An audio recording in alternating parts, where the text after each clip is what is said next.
Oh, look at this. Here comes some people. Real people.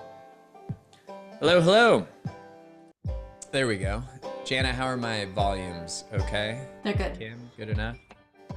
Yeah? Thumbs up? Okay, cool. Hey, everybody. Welcome home. That's the name of this song, Home. It's also the only lyric in the song, Home. Hi, Harry. Hello, Ernie. Hi, Amy. Hi, Monica. Give me a wave if you all can hear me. Edwards, Marissa, Alyssa. Oh, I guess he says more than just home. I'm going home. Hi, Claudia. Welcome to level 72. Somebody's special day today. Rachel, hello. Stephen, Alenka, Christina, Edward, Harry, good to see some of you. A second or third or whatever time today. Hello, Amy. Keep nourishing, we encourage that. I got two waves from Amy's at once. Hi, Jen. Hi, Michelle. Hi, Renee. Hey, Kalia. Hey, Teresa. I think there's 2 or 3 Michelles. Hi, Willow.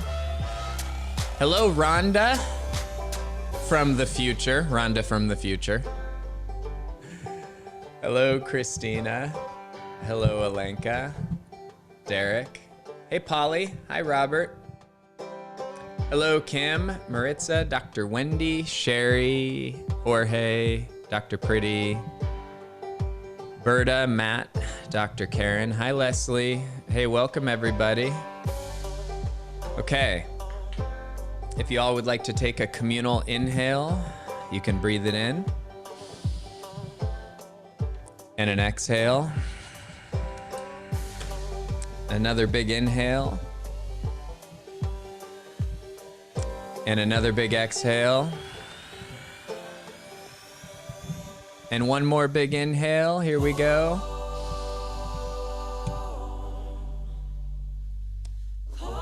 And another big exhale. One more inhale. And one more exhale. And on the count of 3, you're welcome to unmute and greet each other to today's event. 1, 2, 3. Go for it, everybody. You can say hello, good morning, good evening. Oh, Hey, good morning. Good morning, everyone. So nice to see you. I needed you guys today. Welcome, welcome, welcome. Welcome, welcome, welcome. All right. I'm so pumped to be with you all today. You probably hear a siren driving by my office here. Today, we have a cool opportunity, and I get to host an interview, a conversation with Kathy Hagler and Robin Graham, and I'm holding a copy of this book, which they created together, the ABCs of Murmuration. In fact, if you all want to unmute and just say murmuration, let's just say that word together. Go for it. Murmuration. Murmuration. The subtitle, The Collective Wisdom of Nature, which for reasons that need no explanation around here, you write a book called The ABCs of Murmuration and the subtitle, Collective Wisdom of Nature. We have some questions to ask. And I really am interested in all of you getting to know, not just from the teachings of nature, but of course, I know we'll go there, but also just to get to know Kathy and Robin, because I know some of you know these 2 incredible women and some of you don't. And I think just getting to know who they are in and of itself will be a really, really meaningful experience. Now, as we often do when we have a session like this, where the main event is going to be inviting Kathy and Robin to contribute as they will, we want to get warmed up. So the way that we're going to get ourselves warmed up is I'm going to give you all a question. Do you have a pen handy nearby? You have anything to write with, anything to write on? Okay. So what I'm going to do is I'm actually just going to take the book, and I'm not even going to write the question. I got all this stuff in front of me. I'm not even going to write it down. I'm going to verbally give you a question, and then I'll bring a little background music in for you to sit with this question. And then you'll get to connect with each other around the question. I think this will be a really good way of connecting us all to the present moment, to ourselves, to each other, and to the topic at hand today. So here is the question I have for you. When or where is a time in your life where you believe you have connected with the wisdom of nature? When or where is a time in your life where maybe you feel like you have connected with or observed or learned from or experienced the wisdom of nature? So you might think through your index of memories, and maybe you're going through different experiences, places, people, events, happenings. Maybe you're thinking about the present moment, even just transitions that you're navigating. This is a time globally of transition. Maybe you think about your journey in the past, the present. And my question is, when or where is a time where maybe you have witnessed or experienced the wisdom of nature? When or where is a time or a place where you feel like you have experienced or witnessed or learned from the wisdom of nature? Team, if you could get that question in the chat box in case that helps anybody. How many of you feel clear enough on that question? Yeah? Yeah. A time or a place where you've witnessed or experienced the wisdom of nature. I'm not going to offer anything else at the moment in guiding or prescribing anything around this question. Time or a place where you've experienced or witnessed or learned from the wisdom of nature. I'm going to give you a moment just to be with the question, capture whatever you would like.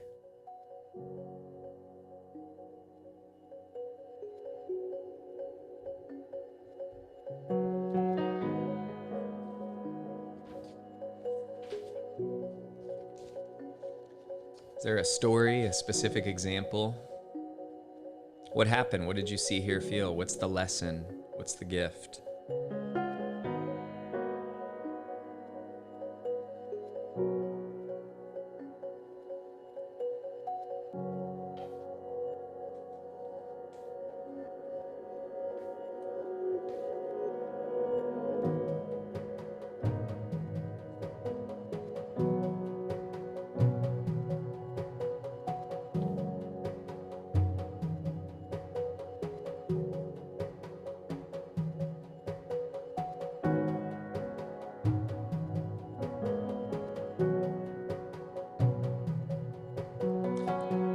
All right, I'm just gonna check in. How many of you feel connected to any aspect of an answer to the question? Maybe an example, a story. You can wave at me. Cool. All right. So here's what we're gonna create space for. We're gonna invite you into a group, probably 3 of you, maybe 4 of you.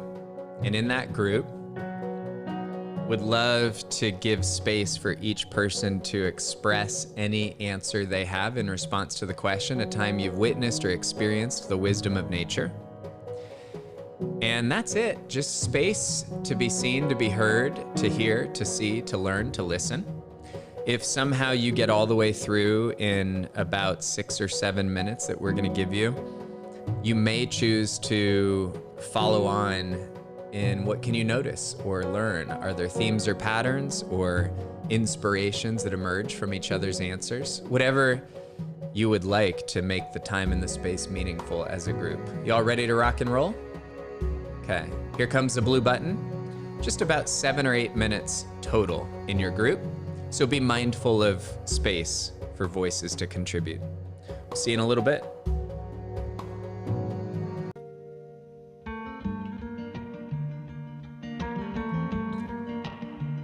Hi, Rachel. Way to be the first one back. I totally accidentally kicked myself out. I'm so bummed. I was wondering if that happened. That's good. That's good. Welcome back. Welcome back. Anybody make a new friend or connect with an old friend or anything in between? All right. Yeah, cool. Well, hey, just a quick check-in, and then we're going to get to the main event here. But I would love to give space if there are a few of you that want to bring in, whether it's what came up for you that you feel called to share around where you've seen, heard, felt, experienced, witnessed, learned from the wisdom of nature, or did somebody say something and you're just thinking, I just want to honor and appreciate something that you heard. Just want to give space. If there's a few of you that want to raise your digital hands and bring anything forward that you'd like. We'll go to Harry and then Maritza, and then we'll see where we go from there. Harry, anything you want to share? We'd love to hear. So fun. I was in with Kalia and Rhonda, and what came up was to be like seaweed when you're caught in the heavy undertows, and also that everything has a desire to live. Give it time, and don't be impatient with it. Very touching. Be like seaweed, and everything has a desire to live, being patient. That's cool. Harry, thanks for bringing that forward. Thank you. Thank you. Maritza, please go right ahead. Thank you. Yeah, it was cool to connect with the others and hear also about one of them, especially how she grew up steeped in nature. I grew up in LA and was always in the bushes and digging for worms or playing with the roly-polies. So that was my connection to nature. But I think when I was about 5, I had the experience of being in a forest of big trees for the first time. And it was just this sense of being like everything is going to be okay. And I'm just appreciating the question too, because it's bringing alive all the other places where living in a small town that is surrounded by nature, where it's kind of woven into my life, but it's bringing it more conscious. So thank you. Maritza, thank you. Everything is going to be okay. That's a nice message. Thank you. Thank you. Thank you. Stephen, anything you want to bring forward? And then Teresa, we will probably wrap with you. Stephen, please. Yeah, so I've been leading a group in Tucson for the Cancer Conquerors. We do something called mindful meandering, where we spend about 90 minutes in nature, either in a botanical garden or in the national forest. And so I wrote a paper for them to really explain. It's called Nature's Healing Embrace, How Mindful Time Outdoors Transforms Your Inner World. And it's amazing. 20 minutes outside changes your stress level completely, connects you with things. And the lovely thing about nature, as opposed to, say, meditating inside, is nature meditates you. You know, the rustle of the leaves, the sound of the birds, the feeling of the sun. It just is a perfect match to really build your mindfulness skills without anything that you do at all. So if anybody would like that, I'll post it for people. It's really it came out quite well, and I looked at a lot of the psychological research that's out there that now supports this completely. Stephen, that's fantastic. Of course, thank you for your generosity of creating that and sharing it. And yeah, let's get it and share it with everybody here. Thank you. That's wonderful. Nature meditates us. I feel that. I like that. That's cool. Thank you, Stephen. That's cool. Teresa, last one for now. Okay, I'll try to be brief because it's a 10-year story. Actually, not 10 years. In 1910, there was a dam built in Port Angeles, Washington, over the Elwha River in order to provide economic support for the pulp industry out there. And 10 years ago, the Native American community in the area, which is rich in our area, convinced them that the ecosystem was needed to be restored. And so they removed the dam about 10 years ago.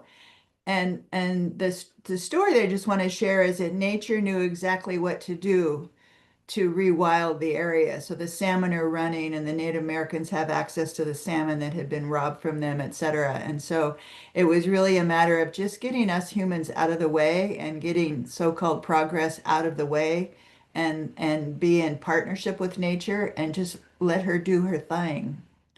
And so I think sometimes we're in our own way. And if we look at the structures that bind us as opposed to getting perhaps a higher perspective, we can let nature take its way and just get the damn thing out of the way, you know? Teresa, thank you for that story. And I'm guessing Robin and Kathy are sitting here thinking all these examples, as well as this last one, are the perfect setup, you know, for you to remind us through that story that nature has its own intelligence. It knows the way. That's awesome. Thanks for that, Teresa. Super cool. I'm sure some of you enjoyed connecting in the breakout around this and hearing these examples, and are probably feeling like we could just hear these examples and that could be quite fulfilling. But I think we're going to go a step beyond through the time we're going to spend with Kathy and Robin today. So what I would like to do is, first of all, just invite you all to join me in welcoming up to the digital stage, because once they're up here, I then want to say a couple things about them, and then I'll invite them to talk. But join me in welcoming Kathy Hagler and Robin Graham to the stage here. This is Kathy. This is Robin. And if y'all want to unmute and welcome these two incredible contributors today and to our community. Hey, Kathy. Welcome. We appreciate you. Hello, hello. So I shared with Robin and Kathy that as opposed to reading their formal bios, I'd actually prefer to, number one, allow them to introduce themselves however they would like to you all. But I also want to first just share, Robin and Kathy, with each of you that each of you in your own distinct way have been really meaningful contributors, not just to our community, and I know you'll do that today, but also to me personally. And like Robin, you have really helped me to learn a lot through about the role of my beliefs and how my beliefs in the way they're internalized can materialize, and that I can actually work with these beliefs. And that work, I remember when we had a call together, you may remember, I took it sitting underneath a tree, and I can actually see that tree from my office. So whether or not you can't avoid me thinking about you all the time, Robin. So I look at that tree, I think about my beliefs, and I think about how you helped me with that. So thank you for that. Thank you. Thank you. And Kathy, we've had a whole bunch of interactions since you joined our community a few years ago. And there's one that I remember on Zoom where you very bluntly, candidly, directly said, Jon, you got to understand what you're actually doing here at Xchange. And I won't even get into that, but the essence of what you helped me to see is really the deepest dimension of how our work is enabling this collective experience of community. And that conversation, Kathy, is still reverberating not only within me, but on our team. In fact, the topic of next month's advanced training that we're hosting is literally connected to you inspiring us to stay connected to the deeper outcomes that we're a part of. So I just want to say thank you for that.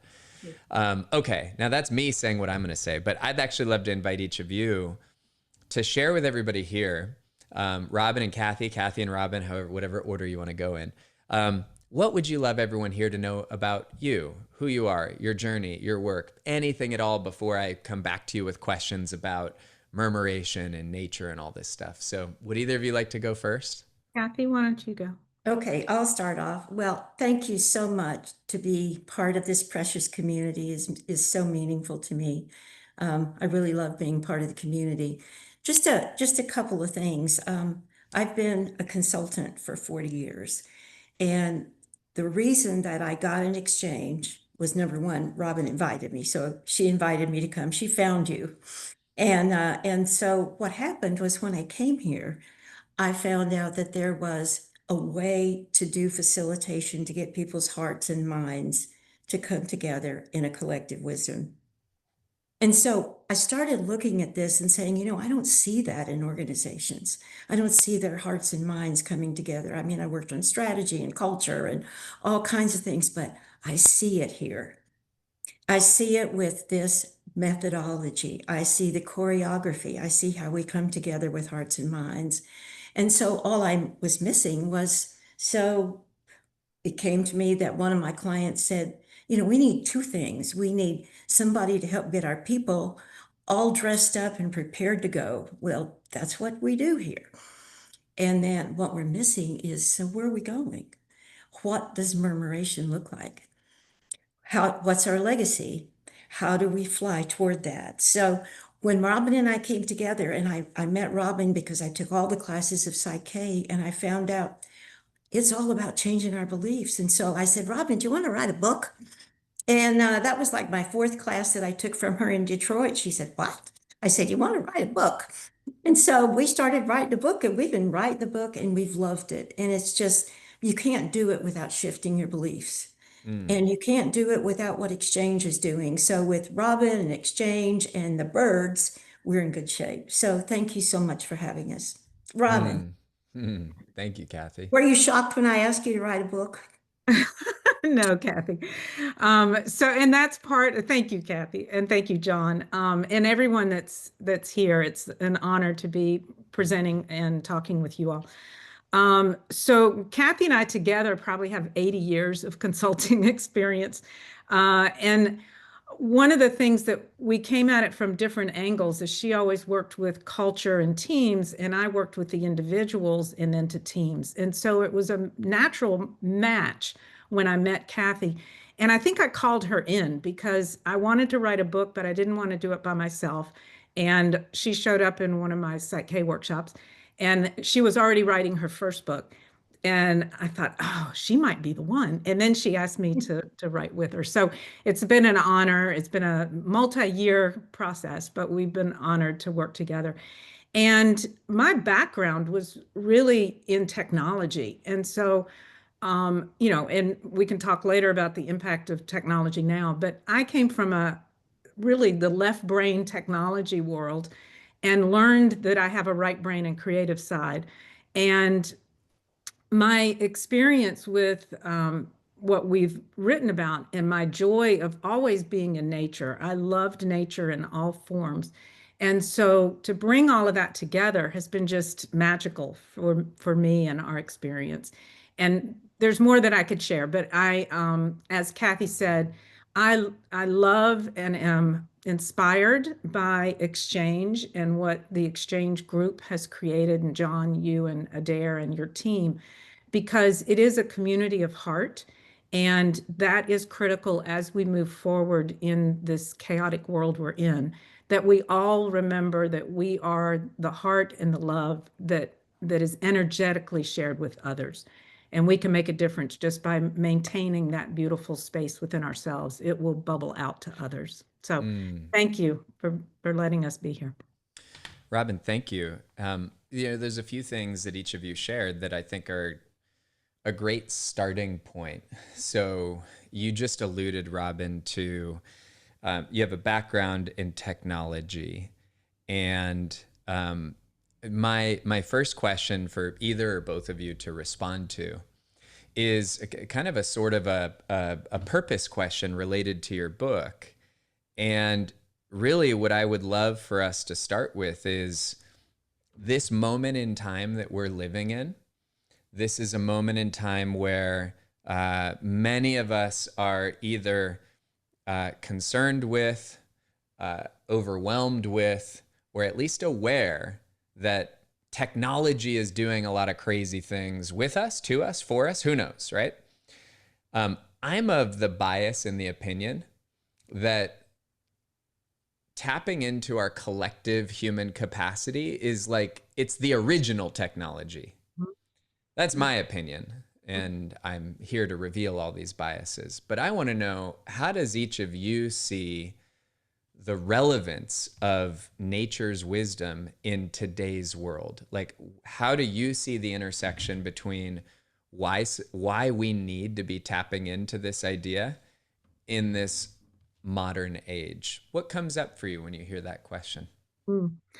Everything, because thank you for the question, because if we don't connect with the fact that we are the original technology, we are the human expansion, that AI is going to take over, and that would be the worst case scenario. Artificial intelligence, look at the name, it's artificial, it's not real, it's an imitation. Does it have a place in our world? Absolutely.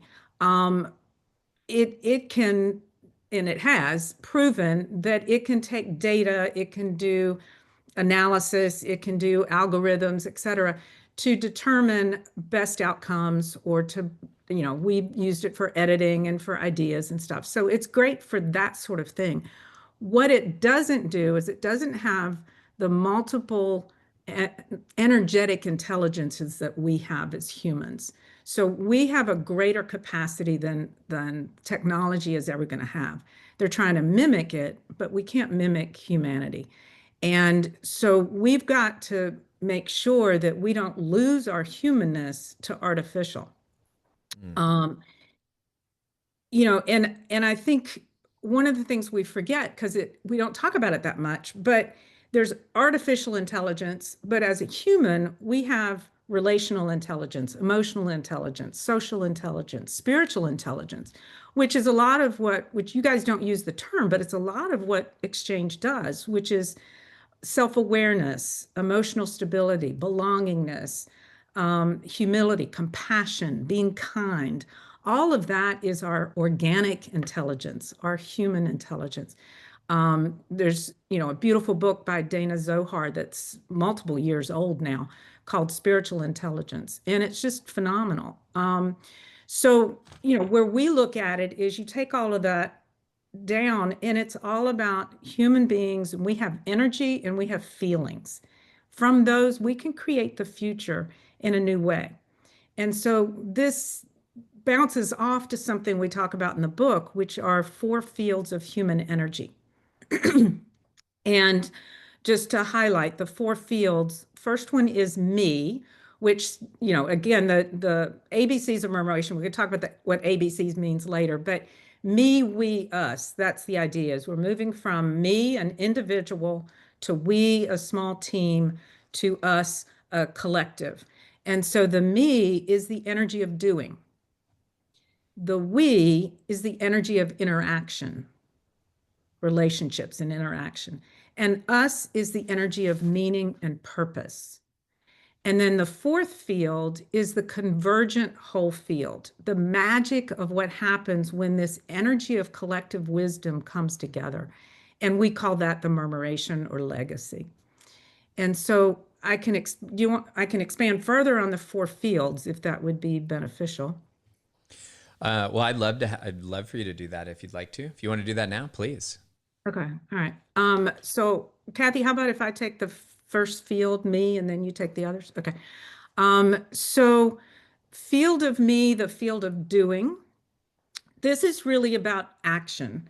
And this is where, as we look at it, your mind, body, and spirit, which is what makes up human, your mind, body, and spirit is aligned and fully participating.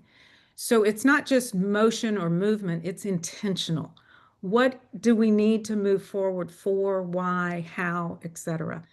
And to do that, you've got to align that mind, body, and spirit. And so if there's a misalignment, there's struggle, there's conflict, there's things that just aren't moving as smoothly. And so one of the key capacities that we believe in, and Jon mentioned it earlier, is this shifting of beliefs. And we can go into that a little bit as we need, but the idea is that we have a brain and we have a mind, which are 2 different things.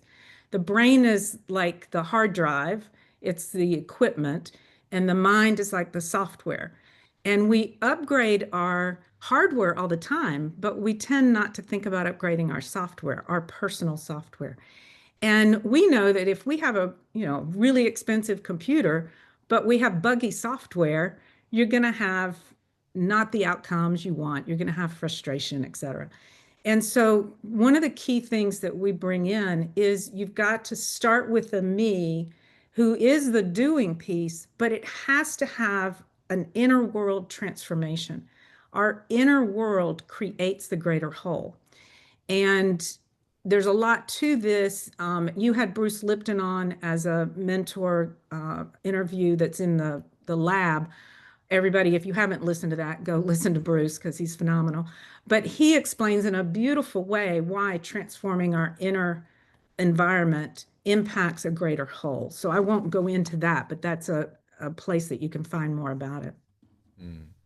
Where we start with all of this is awareness, which is actually the A of our ABCs.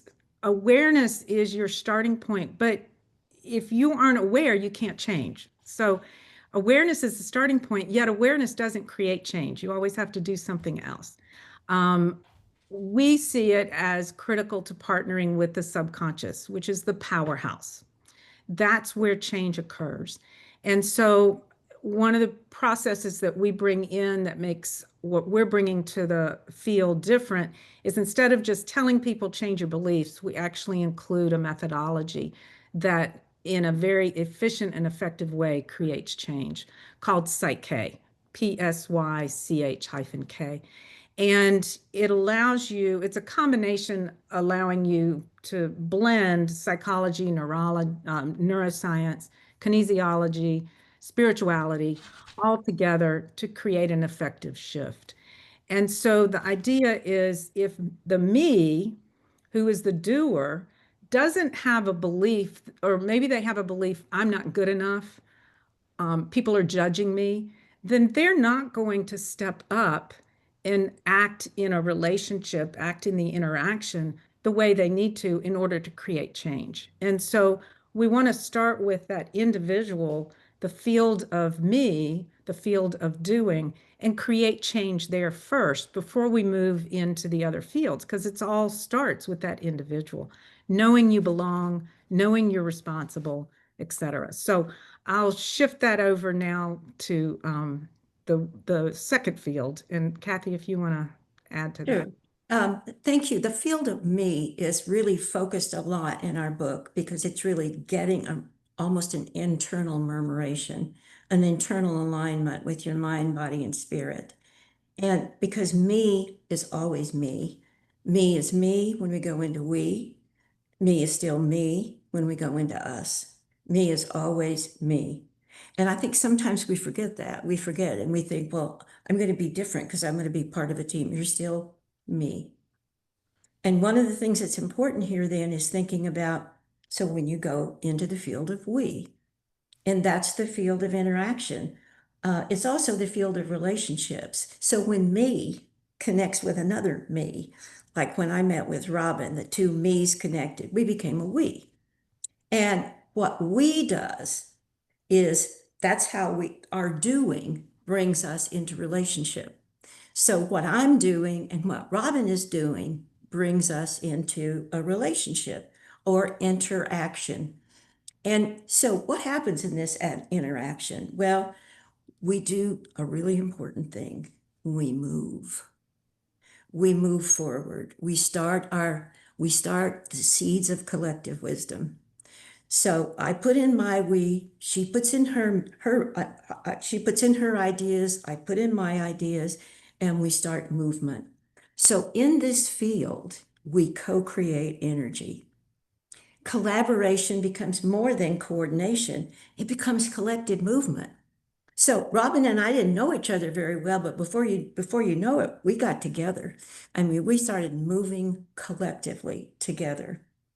And to move with grace is part of what we want you to know from this book, like the birds. That's why we call it murmuration. We have to maintain collective humility. No one needs to be the starling or the bird in charge. And that's what's so different about murmuration. No one's in charge. The second thing in the two me's and we's is we want to prioritize the well-being of every human being, because the health of the we depends on the health of the me. So if I'm not healthy, we's not healthy. So if Robin and I both are healthy, then we can take our mixed communication and our mixed wisdom and go forward. The other thing that you have to do is we spark curiosity in others. We encourage people. We start with openness. We get wonder. That's where murmuration begins to take place. And then we go into a really fun field. And that's the field of us. So with the birds doing it, and we'll tell you all about the birds in a minute, one starling comes together with 6 other starlings. There's always 7 starlings. That's the we. These birds have a pattern. They're amazing. Nature is amazing. So these 7 birds come together, they're flying around, and then those 7 birds get together with 7 other birds, with 7 other birds, with 7 other birds, thousands of birds. And that becomes the field of us. And that field is the field of meaning, the field of purpose, the field of context and meaning. Why are they all doing that? So here, our movement that went from me to we takes on that deeper meaning and purpose, just like it does for the birds. One bird can't survive, but 1,000 birds can. So this is the field where thriving communities and organizations and systems starts coming together. And you can see that through movement, through belief changes, and also once you get into us, then that's where we begin to understand why we're all here. And that's why when I said to you, what my one client said to me is, okay, we're all dressed up, but where are we going? Then we learn where we're going. Where the birds are going in murmuration is they're going to survive and thrive. If you look up and you see those birds doing that, what are they doing it for? They want to live. They don't want to just live. They want to eat. They want to sleep warmly. They want to survive in the winter, and they do it in all these different countries. It's amazing research. And basically what we need to do to activate this field for humans is we have to create these constellation of conversations. So the we's come together, and then the we start talking, and they weave together just like it does at Exchange. Does that sound familiar? Like Cleveland? And then they design gatherings and they connect people. Does that sound like Cleveland? Then they foster belonging. I belong to Exchange. I feel I belong with you, with this group. You created that. And then what happens is we begin to know why we're doing it. Why are we doing it? What is the reason we're doing it? That's the field where murmuration becomes shared rhythm. That's where we all fly together, and it sets the stage for something even greater. And that's the next one we want to talk about, which is so powerful, it just makes my heart hurt. That's the convergent field, the 4th field of energy. And that's where that final field comes in, the field of legacy. It's where all the energy from doing comes together with the energy of interacting, that comes together with the energy of meaning, and it converges. It converges into meaning and legacy. Now, this is where murmuration becomes visible. That's where you see the birds. I hope you've seen them. It's just amazing. You see it in art as a symphony. All the notes come together and you hear music. You see it in organizations, and I've seen it, and Robin and I'll tell you a couple of organizations we've worked with where they murmurate. Starts with me, they move, they come together with meaning, and they create a legacy. Everything we've practiced, growth, collaboration, connection, becomes a living legacy. And the final thing for this is, and it's so important, it means that me, and that's why we're so glad to be here today, is your personal doing matters. What you do matters, your energy of doing. It's not just, it has to be intentional, and it has to be for the right reasons. And then your connection with others matters. It's the connection of movement so we can go forward. And then your participation in shared meaning matters. And that's why Cleveland's so wonderful, because when all comes together, that's the energy of meaning. So we want to leave you with the idea of, what legacy do you want to build? So if you think about, real quick, and I won't go into it, but if you think about the Beatles, it started with John Lennon on stage when he was 17 playing his little guitar. And then he got a couple more people. And before you know it, he got a couple of more people. And before you know it, there's a legacy of music that will go on forever. So what murmuration is this convergent field of energy where everything comes together as a legacy. And that's the human capacity, where the artificial world, the technology world, does it in a different way, but we certainly bring a unique aspect that can't be lost in the chaos. So hopefully that gave some insights. So I'm just here listening, and I'm transcribing the framework that you're sharing, Kathy and Robin. And thank you for laying that out, the 4 fields of energy, from me to we to us to this convergent whole field. So I want to ask each of you to share an example of where you've seen murmuration. And I don't want you to use exchange. We can do that in a separate question. But before you do that, I want to share with everybody here one of the reasons that I really appreciate what you're standing for and what you're representing and what you're sharing with us right now. And I don't know if you probably remember when I was meeting with the two of you last, this may have been a week ago or so, one of you asked me the question, like, Jon, why are you even interested in our work? And I just want everybody here to hear my answer to that question. It could be of use.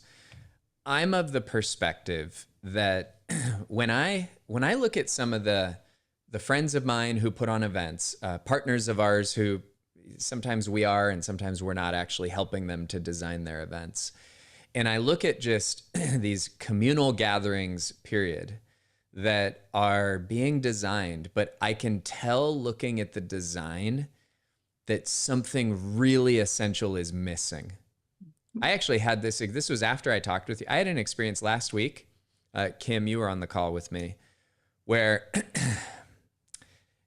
I can't say the name. Somebody was showing me the agenda of their event, and I told them, I'm looking at day 2 and I'm tired looking at your agenda because I'm visualizing this and I won't even be able to stay in the room past the afternoon on the second day. This is a drain of energy, right? Which, by the way, all collective orchestration is to preserve energy. And it's like, what you're doing is crushing my energy reading your agenda.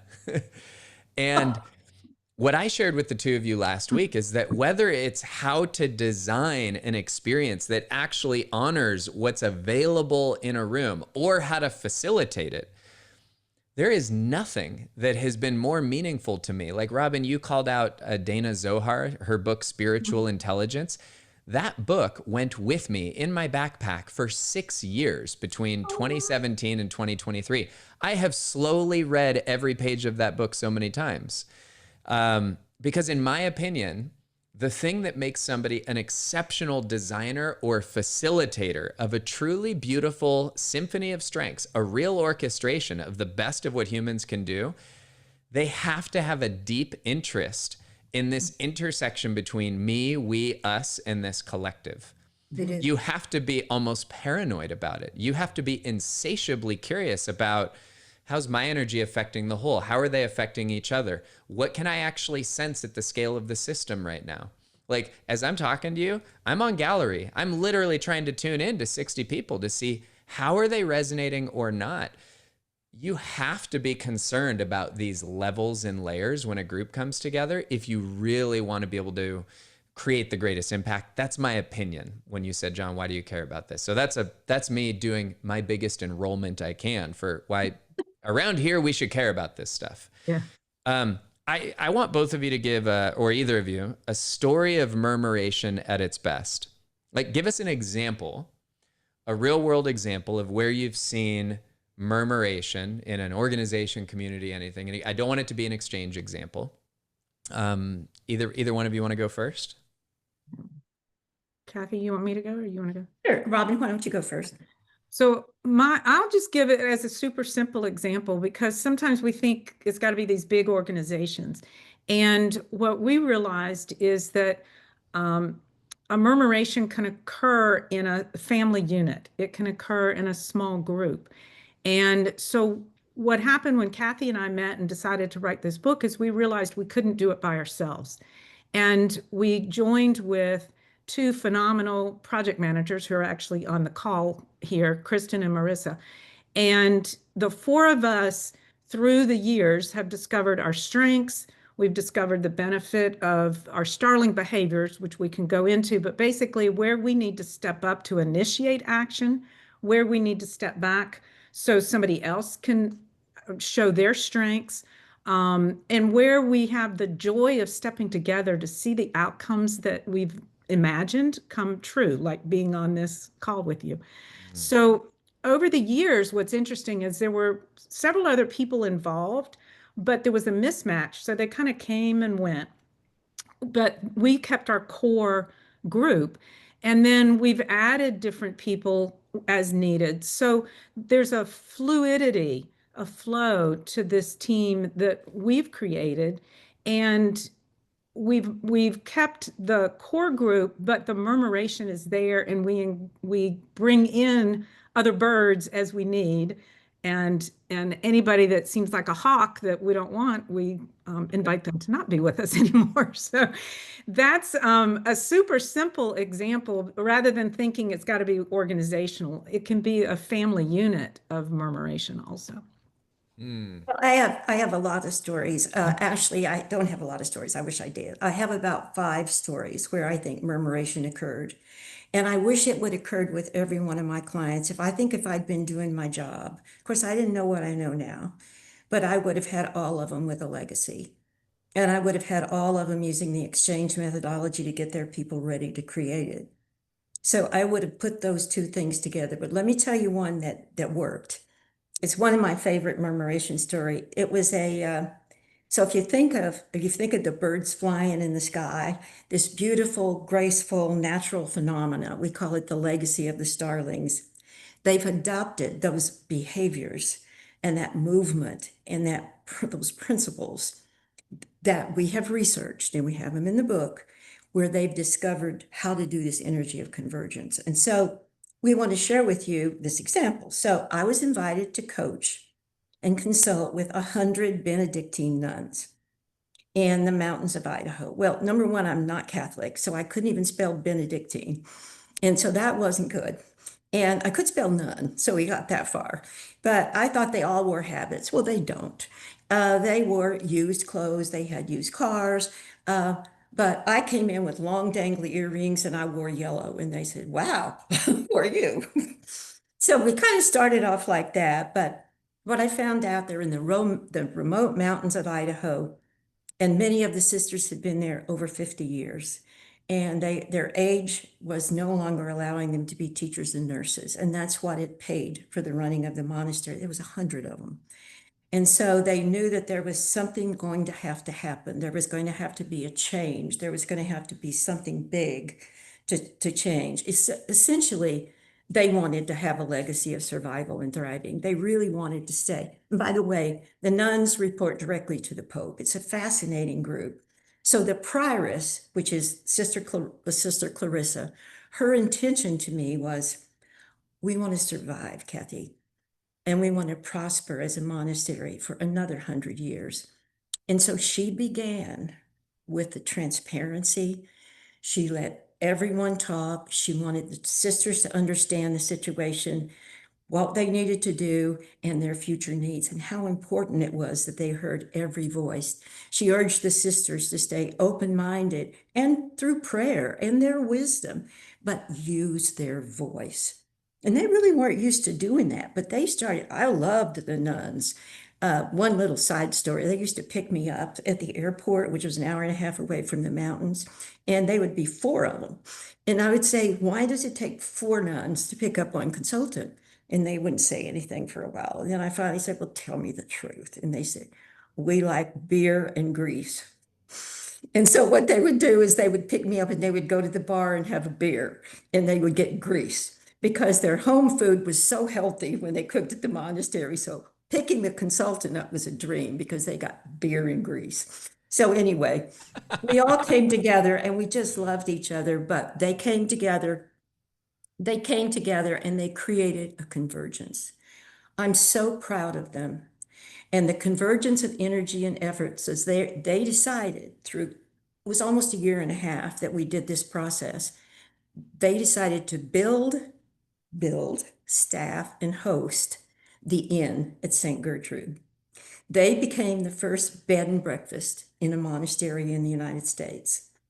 And so it's still there.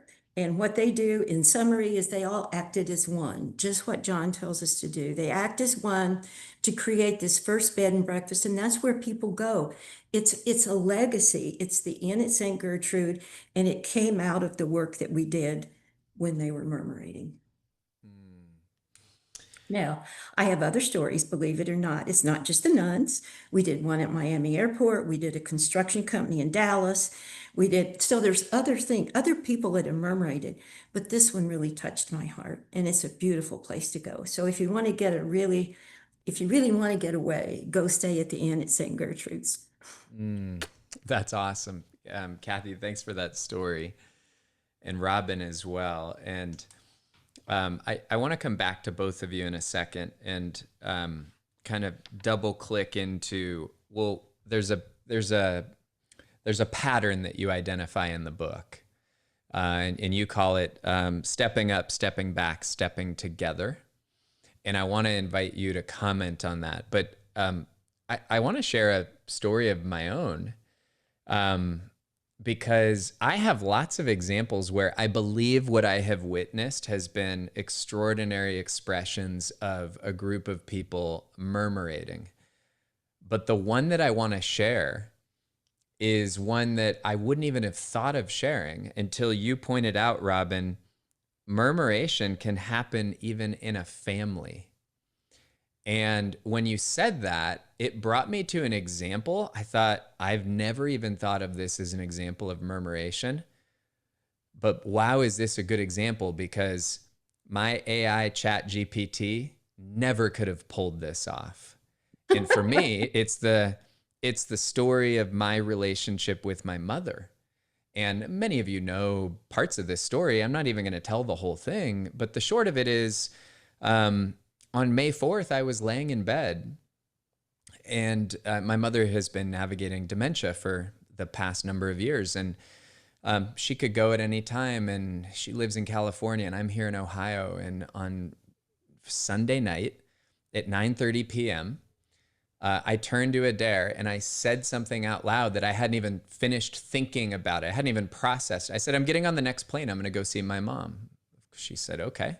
So I got on a plane 7 a.m. the next morning, flew out to see my mom. And the only context that I think is helpful is I've been doing a lot of things over the last number of years to try and take responsibility for my own inner attunement. I joke about how many practices I have. It's like my morning routine takes me like 5 full days. I've been doing a lot to try and do my part, to be tapped into, tuned into whatever this bigger intelligence is. So I turn to Adair Sunday night. I get on the next flight. I fly out that day. I hold my mom's hand all day, and she passes away that night. And, ChatGPT did not know that I needed to go see my mom. Mm-hmm. And I just share that story with you all because you can believe what you want or not. But here's what I know is there is a intelligence that lives between me and my mom that is beyond the conventional explanation. Mm-hmm. I know that. And others don't have to see it the way I do.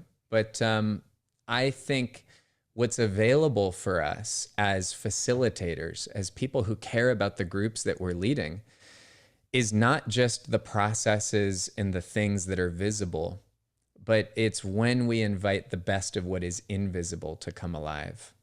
Like these nuns, that vision was born from a place that was originally invisible. The inn there was a point that wasn't even an idea. Nobody had that idea ever.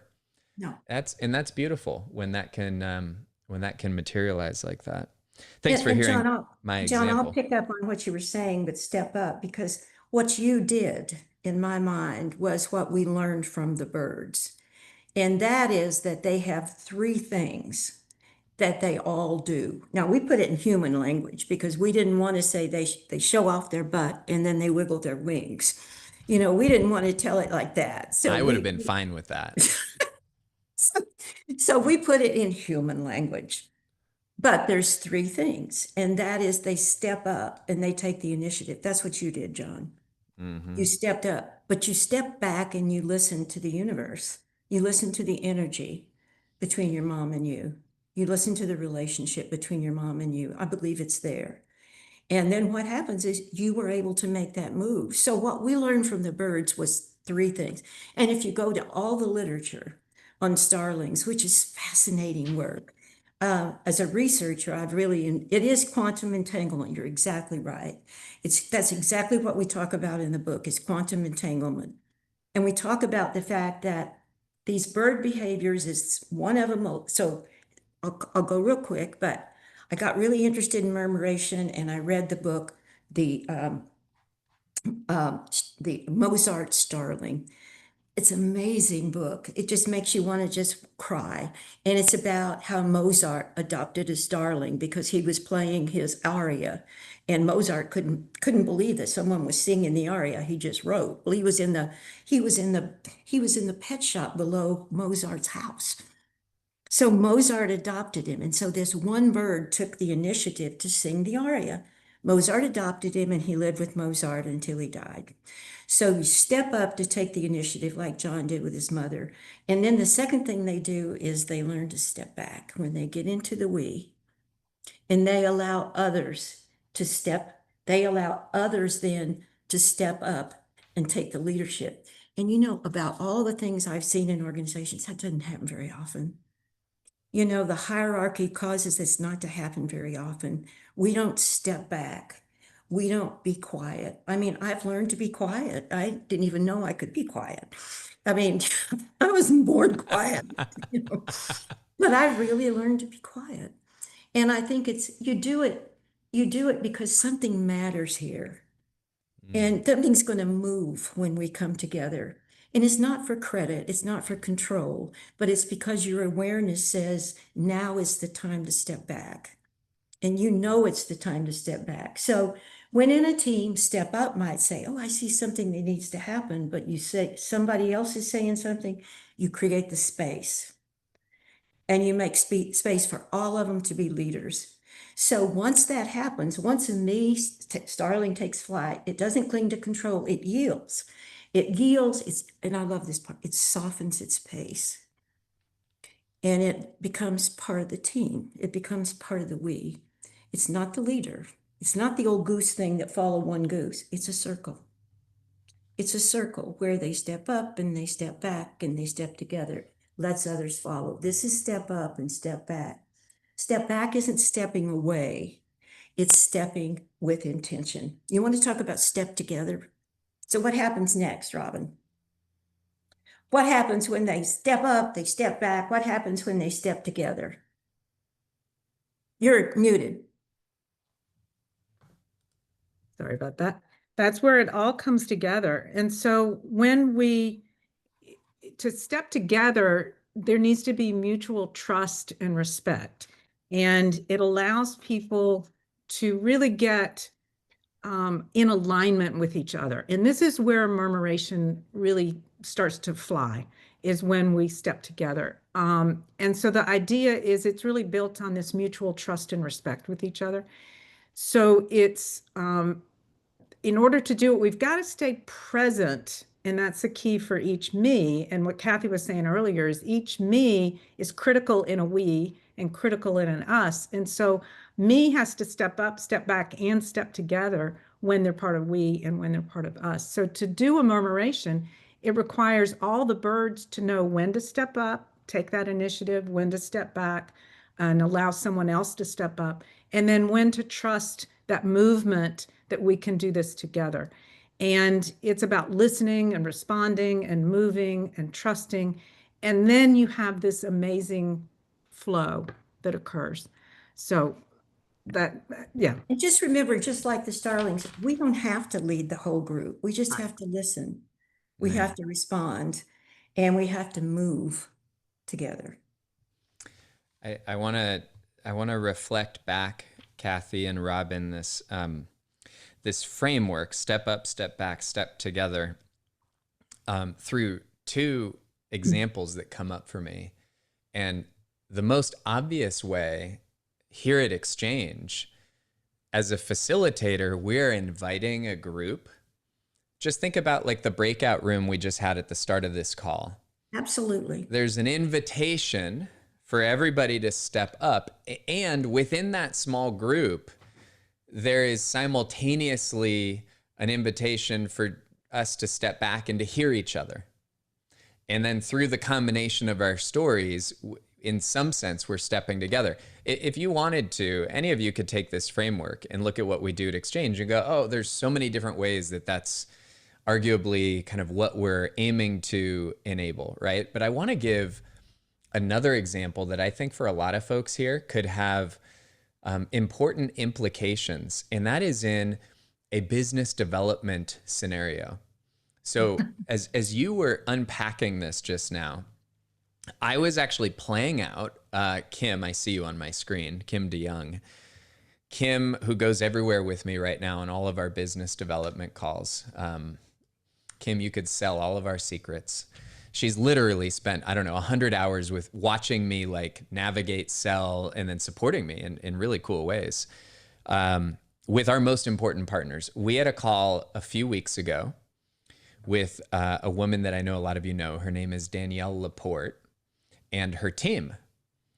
And if any of you can relate to this, a lot of our business development work that many of us do, we're on a call with a small team, right? And I just would love to invite everybody here to take what Kathy and Robin are sitting here sharing with us and to consider that when you are on a business development call with a brand new partner or relationship and you're trying to get things to go well, your goal is to create the experience of murmuration with that group. And I think the younger, immature version of me would come anxiously into that call thinking, what do I say? What do I tell them? Right? Yes. But this call 2 weeks ago, and Kim can tell you all, this is literally how I started the call. They brought us on the call because Danielle's publishing a book called Bless and Release. It's about the art and the science of letting go. It's going to be a good book. And I get on the call and I step up, but I step up by asking a question to Danielle's team. And I ask them, hey, before we talk about anything, I would love to know, how has the journey of getting this book to the finish line affected each of you in a personal way? Because this is some meaningful stuff. And I just sit back and I facilitate each team member sharing. One of them told a story about her relationship with her mother. Another one told a story about her realization of all the places in her life where she could stop controlling. So here all I'm doing is listening. But by the time we're done with that, we're having a sacred experience and we haven't even begun the business conversation. And that just happened a week ago. And I'm just thinking, I stepped up with a question. That's right. And I stepped back by asking them to share some deep truth. And I'll just say from that point forward, we were stepping together. So thanks for letting me give that example, because I think there's a lot of wisdom in this framework. And sometimes these frameworks come across as so simple. Can they really be that profoundly helpful? And I think there's a lot to these three labels. John, there's one other thing we want to be sure that people know about, and that's our 4-path journey, since they have a handout on that. So would you mind if we just jump yeah. in? And I Okay. don't have that in front of me, but some of you might have it. And if you don't, Jana, can you pop it in the chat box? And yeah, Kathy, Robin, how can I help you? Do you want me to put it up on the screen? Or Nope, Robin's got a thing to put up on the screen herself, but we're going to talk about the fact that there are many lessons that we could learn from the starlings. And, but the 4-path journey was one of the ones that we learned, and our book kind of follows this 4-path journey. So since we sent you this handout, we'd like for just to go over this with you and kind of tell you how that fits in with all the things we've been talking about. Go ahead, Please. Robin. Yeah, so the handout has these 4 bubbles on it. It's called the 4-path journey, evolve from me to we to us. And it is a little bit small in the handout, so I just wanted to call out the different text so that you could see it as we go through this. So path 1 is embrace an evolutionary mindset. And the critical path about this, or the critical aspect about this, is you've got to have this idea of there's a future reality that we want to move into. And in order to have that future reality, we've got to have the mindset of leadership to move into that. And the image is thriving and surviving and, et cetera. But we can't do that alone. We can't do that in the old style of command and control with one leader. Everybody's got to be a leader. So it's really about shifting our mindset into this next evolution of being leaderful. And the second path is called the path 2, which is envision murmuration. And it's with an inner eye, imagine murmuration as the vital light of change and love in the world. So the concept here is we've got this vision and we need to have a sensory experience internally, see it, feel it, within ourselves, but also share that with others. So everyone has the same vision moving forward. Our individual action leads to a large organized behavior change. And so when we're all on the same path, we're all on the same vision of moving forward, then we can come together and move in a much easier way, in a collective way. And to what Jon was sharing, we see a definite overlay with everything we're doing with Exchange. And, for this envision murmuration, the facilitators, as we're learning, we hold that intention of the bigger image, as Jon was just sharing, that container, that there's a new reality that we're inviting these participants to create as they move forward. Maybe we don't know what it is, but we're holding that container to let them create it. And then the third path is explore and walk a new way. So this is where we actively navigate ABCs, which we call awareness, beliefs, and connect. And awareness means attend to the now, meaning be present, know what's going on, be aware of your environment, be aware of what's going on around you. And then beliefs is to adapt to new perspectives. And so the ability to say, this is what's happening into the environment, I can consciously adapt and shift as I need into moving forward. Sometimes I can do that consciously. Sometimes I need another methodology, like in our world, we use Psych-K, to shift those subconscious beliefs to create a more ease in moving forward. And then the connect, and someone asked in the chat if murmuration is act as one. It's part of murmuration. So we have to be aware, we have to have the beliefs that support us, and then we can connect with each other in a collective act as one. When I act as one with understanding that we're interconnected, I'm going to make different decisions when I understand that my decisions are going to impact Kathy's and my decisions are going to impact our team, and et cetera, et cetera. So the act as one is not necessarily the murmuration, it's the way that we understand that we're impacting each other, that invisible energetic connection that we all have. And then the fourth path is the path of engage in conscious habits of thriving, which that's the title that we gave to what we just talked about, which is step up to initiate the first action, step back to allow others to step up, and step together to embrace mutual trust and respect. And this is really about shifting our behaviors, as Jon just shared, so that in every situation, we have the ability to say, do I need to step up as a leader, step up and give my information, step up with my ideas, or do I need to step back? Maybe I step up and ask a question, as Jon said, or do I step back and listen and support someone else and lift them up so they can step up into their greatness, and then step together so that we can move together with greater impact. And in Exchange, all of this is laid out. The conscious leadership program is beautiful at bringing in awareness of ourselves and awareness of the environment.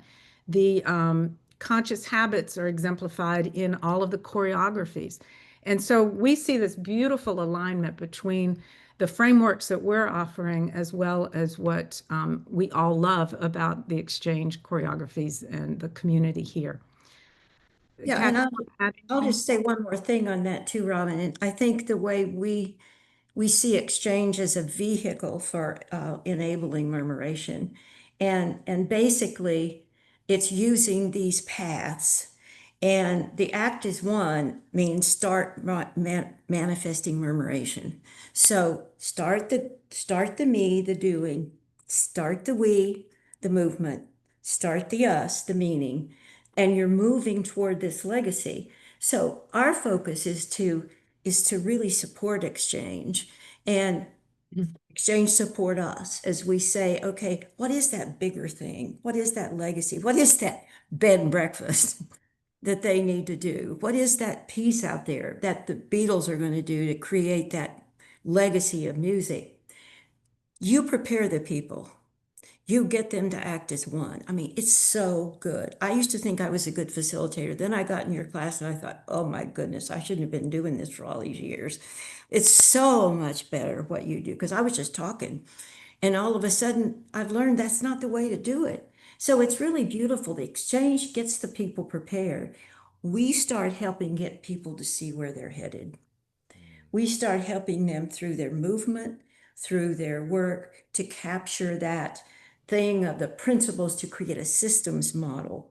It's a systems model to go toward convergence with purpose. That's what we're trying to do. Kathy and Robin, I just want to reflect within the model that you just shared, and there's a lot for folks to grab onto. My encouragement will be that everybody here grabs a copy of the book. In fact, in a second, don't put it up yet. I do want to encourage everybody. I think you have some free resources you were going to give access to our group. So in just a second, we'll put a link up where folks can grab that. I would encourage everybody to just go take advantage of this so you can go look at it slowly and take it in at whatever pace works for everybody. I just wanted to draw one distinction around one idea that you just put up on the screen. Awareness, beliefs, and connect. When I first read that, it's in the introduction in the book, and then you unpack it. I read that and I interpreted it in this way.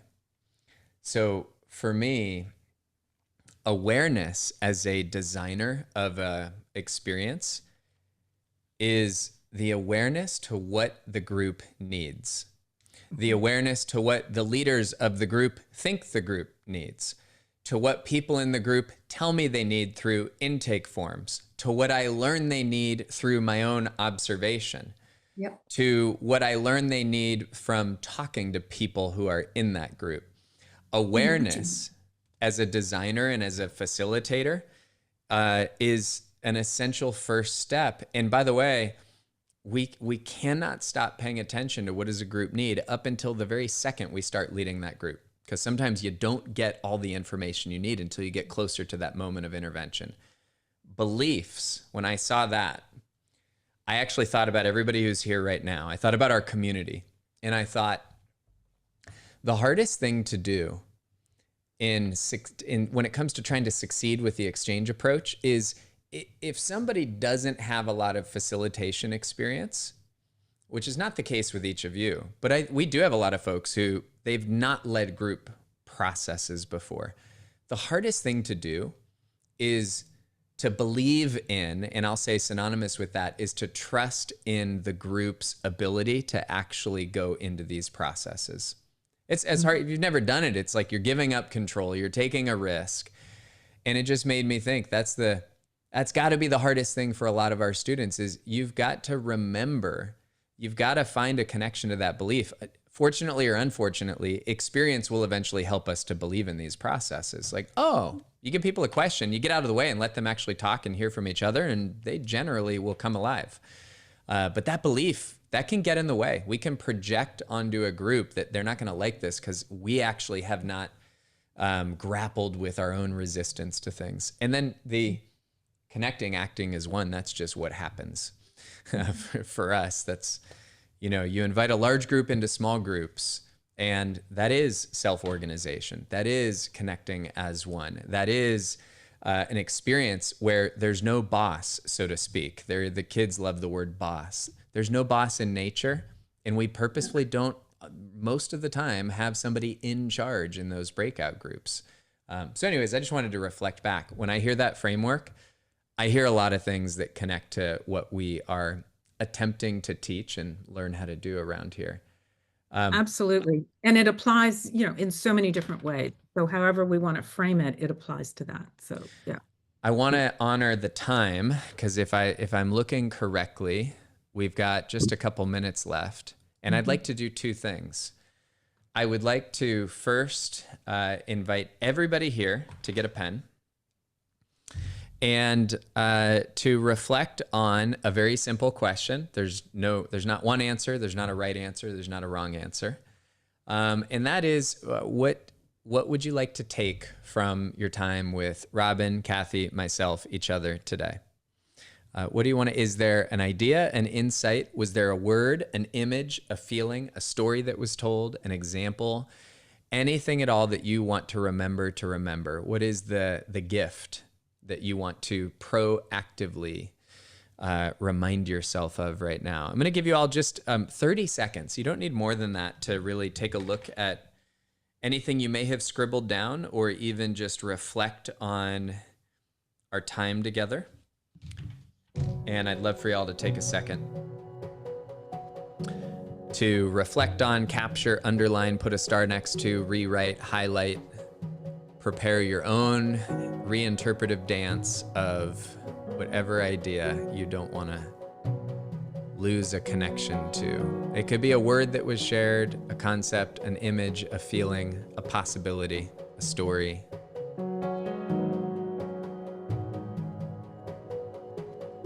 Just give you a chance to connect to what do you want to remember to take from our time today.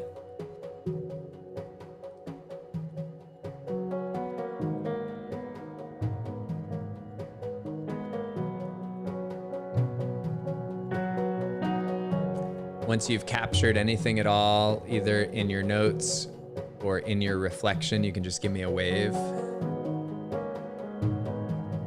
Cool. Edward, Stephen, awesome. I'd love to invite, if any of you want to put in the chat box for Robin and Kathy to take away the greatest gift that you're going to take from today, you can begin to do that now. Although that also gets in the way of what I was going to do next, so we'll figure it out. And I'd love to give a few of you a chance to actually bring your voices in. But before we bring your voices in, and I see some of your answers coming in here, which is cool. Kathy and Robin, you have a resource that we were going to share that I would love to encourage everybody to just go opt in, take advantage of. And what's the best way to share that? Is there a link we can put in the chat box, or is it something you were going to put on the screen? Because I believe you had a resource and you've got workshops you'll be leading, and I definitely want to encourage folks to follow and find what you're doing. Yeah, so two ways. One, I'll just show this on the screen. There's in your handout on the second page where that 4-path journey is are 2 QR codes. One goes directly to our website. You can go there and look at various information. There's a place you can sign in and get an abstract, a short version of the book. There's also a take flight form, which when you fill that form out, giving your contact information, et cetera, we will send you what we call the pre-flight readiness assessment, which is a tool or an assessment where self-awareness meets intentional preparation. And so by giving us your contact information, we'll send that to you. And then if you are interested in what we call the Manifesting Murmuration Experience, which is a multi-session workshop, you can indicate interest in that if you so desire. And just, it's not in this material, but just to announce it here, if you want to sign up for the workshop, there's a coupon code. And if you use the words flock logic on the coupon code, so FLOCKLOGIC, doesn't matter the capitalization or not, you get $100 off just for the Exchange community to attend one of the workshops. So I'll leave it at that. Anything else? Robin, Yeah. thank you. Jana, if you have a link you want to post directly. So I don't have a direct link, but it's page 2 in the workbook where the QR codes are. Okay, awesome. Well, on that note, just honoring where we're at on our time, I did want to give space. Were there a few of you that wanted to raise your digital hand and to close out by reflecting back any appreciation for Robin and Kathy? Alenka, I see your note there. Amy, please, I see your hand. Go right ahead. Yeah, gosh, thank you both so much. This was extraordinary. For me personally, I already do work with the horses. So in some way, yeah, I create that murmuration. And so being able for me, I have always felt like I had a gap in applying the spiritual piece. And so again, thank you so much. You know, I've gotten all of the tools and the playbook and so much from Exchange and a choreography and very deep, profound questions, but now actually bridging even another gap and being able to go a deeper level. Shazam. Thank you. Thank you, Amy. Amy, thank you for bringing your voice forward. Amy used the S word, spiritual. And it actually brings up a question that I wanted to give to Robin and Kathy. I know we're now formally, officially in bonus time, which means I can go, if I wasn't already in the deep end, I can go further into the deep end. You all want to see me put Kathy and Robin on the spot asking about spirit. Kit, your hand was up, but you lowered it. It's your call, Kit. Were you going to offer an appreciation? You're muted. I feel it, but we want to hear it. There you go. Sure. I really appreciate that. I was privileged to be one of the pre-readers for the book, and I really appreciate hearing the description of what you're saying. And it also occurred to me as we were talking about how the me in each individual me affects the we, how important it is that we are bringing our best selves to that group, to that, and how important it is that we always use our powers for good, because we are seeing situations in this world right now where people are not using that power for good. And so it's beautiful when it's being used for good, and terrible when it's not. And so it's really really powerful that you brought this forward. Thank you. Kit, thank you for what you just shared. Thank you. Kathy, Robin, so we are officially complete, but I'm going to come back to you with another question. So when Amy acknowledged the word spirit or spiritual, and you also pointed out Dana Zohar, who wrote Spiritual Intelligence, which, by the way, if any of you are not familiar, Spiritual Intelligence is a book about complex adaptive systems. Now, I got to be careful because I'm going to give away my own opinion of the question I actually want to hear your opinion on. Where is there a place for this conversation about science? And yet then I jump up and say, well, I had this intuitive hit and my mom spoke to me from 2,000 miles away, right? Like, and so where is there a place? How do you reconcile a rigorously scientific exploration of living systems and the idea of a mysterious spirit that connects us all? Because I think some people, knowingly or not, they do not want to see those as the same conversation. I'd love to know, how do you two reconcile the intersection between this mysterious spiritual spirit and a scientifically rigorous exploration of complex adaptive systems, living systems, nature, humans? So do we have what, another hour? Is that what I've been told we've got like 6,000 years until the sun disintegrates. Okay. All right. Or 7 lifetimes, whichever comes first. I don't know. Unless Three Eye Atlas does something to us, right? As it flies. We already established that we actually may, the 3 of us, be alien cousins, but that's my next question. Yeah. So, how do I want to answer? I will say one of the false beliefs that we have that was given to us that has been repeated over and over again is there's a separation between the energetic spiritual and the materialism.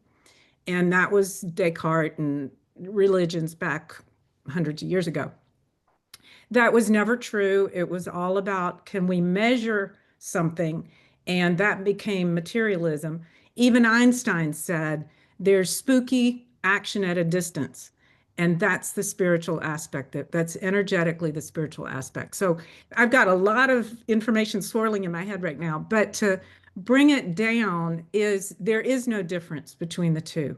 And again, I'll refer back to Bruce Lipton. He does an amazing exploration and explanation of how our cells don't operate except by energy. And that energy is produced in the body, but our identity does not exist in the body. It is an energetic signal that we pick up at the cellular membrane. So there's a lot to it, and I'm going to let Bruce describe all that. But for me, there's no difference between the two. There's no gap between the two. They are one and the same.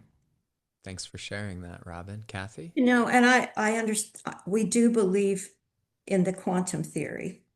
And if you go back and you watch the movie Everything, Everybody, All at Once, you know, me is in a lot of different places. And what I've decided through this work with Robin and through the work with Jon and through the work with Bruce Lipton and the work with Psych K is I am a spirit and I'm having a human experience.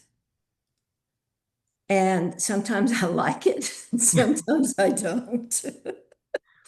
But I also know that the universe, the energy, is really trying to give me a message. And what is it that I need to learn from that message? And sometimes I get that and sometimes I don't.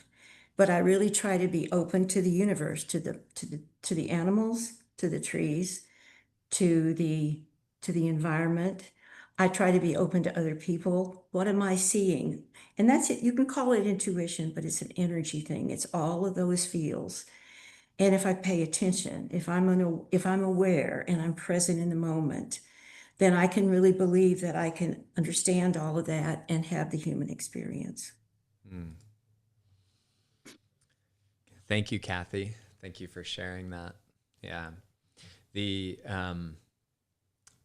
late Danny Friedland, who I know was a friend to many of us, Danny, who wrote one of the first textbooks on evidence-based medicine, and then later on wrote Leading Well from Within, which is now all about how do we tap into our human medicine, neuroscience and mindfulness, and what does that mean around conscious leadership. But I'll always appreciate that Danny, when he was in our trainings, would regularly refer to, while we're in the middle of teaching and he's explaining all the science and evidence, in the same sentence, he would point out, this is the mysterious spirit that connects us all.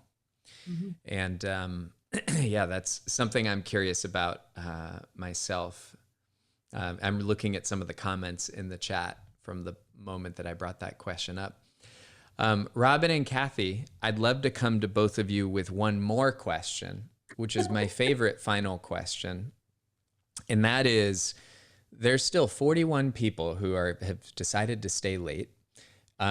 Is there anything else that you haven't shared or expressed that if we were to get off now, there'd be some point before the end of the day where you'd be thinking, oh, I wish I just would have expressed this one thought, because I have that happen myself. So I'm just inviting you to fast forward to the future, figure out what is that anything else, but give you space if you wanted to share it now. Is there anything else that you think could be meaningful, useful, practical, inspiring, provocative for anyone here who today provoked curiosity for them around your teachings? Go ahead. Kathy. Okay. So I would say, it's really two things probably. One, the main point is we all have a choice. And there's a concept that life is happening to me, but it's really what are we creating from inside that's resonating and creating our outside reality. So if you want something to shift, it's inside your capacity, your ability to make a new choice and to make that shift.